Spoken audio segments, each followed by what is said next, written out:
Good morning fifth class students. बच्चों, हम लोगों का आज का सब्जेक्ट हिंदी है, बट उससे पहले मैं आप लोगों को हमारे स्कूल की कुछ सूचनाएं देना चाहूँगी। तो देखिए, हमारे स्कूल का नाम है ओम शिव हिंदी विद्यालय सूरत, जो सूरत में श्री खाटू श्याम चैरिटेबल ट्रस्ट द्वारा संचालित की जा रही है। प्ले ग्रुप से कक्षा 8वीं तक चल रही है। ठीक है, इसमें सीमित तक की सीटें हैं और इस तरह कुछ विद्यालय में पढ़ाई होती है। विशेषताएं ये है विद्यालय की कि सभी विद्यार्थियों को सैनिटाइज़र एवं मास्क और अन्य कोरोना से बचने की संपूर्ण सुविधाएं प्रदान की जाएगी और स्वास्थ्य का पूरा ध्यान रखा जाएगा। ठीक है, कोरोना से बचने के लिए इलाज प्रदान करने की सुविधा भी है।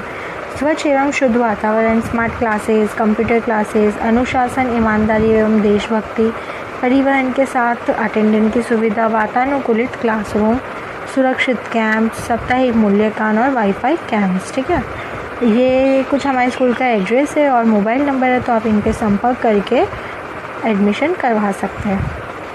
हम लोगों का चैप्टर नंबर 6 है, जिसका नाम है चिट्ठी का सफ़र। तो देखिए, अपने 10-12 साल की ज़िंदगी में तुमने कुछ पत्र तो लिखे ही होंगे। वे पत्र अपने सही पते और समय पर किस तरह पहुंचेंगे होंगे, यह बहुत सी बातों पर निर्भर करता है, जैसे कि चिट्ठी किस स्थान से किस स्थान पर भेजी जा रही है, संदेश पहुंचाने की कितनी जल्दी है, तुमने पूरा और ठीक पता लिखा है कि नहीं, तुमने उस पर डाक टिकट लगाया है कि नहीं, आदि। अब प्रश्न यह उठता है कि आखिर चिट्ठी पर डाक टिकट लगाया ही क्यों जाए, पूरे और ठीक पते से क्या मतलब है, ज़रूरत पड़ने पर संदेश को जल्दी कैसे पहुंचाया जाए, स्थान बदलने से चिट्ठी के पहुंचने पर क्या असर पड़ता है। इनमें से कुछ सवालों के जवाब शायद तुम्हारे पास हो, खासकर तुम में से उनके पास जो डाक टिकटें इकट्ठा करने का शौक़ रखते हैं। देखिए, ये कुछ हमारे प्रश्न हैं, इनमें शायद तुम्हारे पास इनके जवाब हो, क्योंकि किसी को डाक टिकटें इकट्ठा करने का शौक़ रहता है। इन सवालों के जवाब के लिए ज़रा नीचे दिए गए लिफाफों को गौर से देखो, दोनों पतों की दी गई जगह में लिखो। ये लिफाफे हैं हमारे, इन दोनों की जो जगहें दी गई है, ये आप लोगों को देख के नोटबुक में लिखना है। ठीक है, फिर ये दोनों पते किस तरह से भिन्न है। गांधी जी को भेजे गए पत्र में पते की जगह पर लिखा है महात्मा गांधी, जहाँ हो वहाँ वर्धा।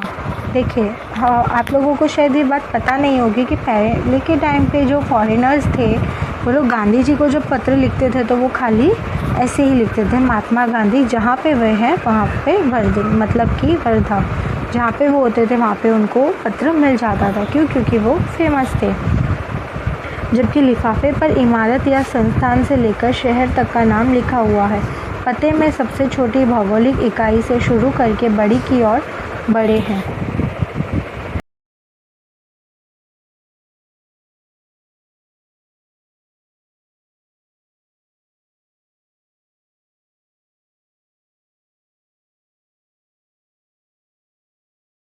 छोटी से बड़ी भौगोलिक इकाई का मतलब यह हुआ कि घर के नंबर के बाद गली मोहल्ले का नाम, फिर गांव, कस्बे, शहर के जिस हिस्से में है उसका नाम, फिर गांव या शहर का नाम नाम। शहर के नाम के बाद लिखे अंकों को पिन कोड कहते हैं। हर जगह को एक पिन कोड दिया गया है। यह सोचने लायक बात है कि आखिर पिन कोड भी क्या ज़रूरत है। हमारे देश में अनेक ऐसे कस्बे, गांव, शहर हैं जिनके नाम एक जैसे हैं। पते के बाद पिन कोड लिखने से गंतव्य स्थान का पता लगाने में डाक छांटने वाले कर्मचारियों को मदद मिलती है और पत्र जल्दी बांटे जा सकते हैं।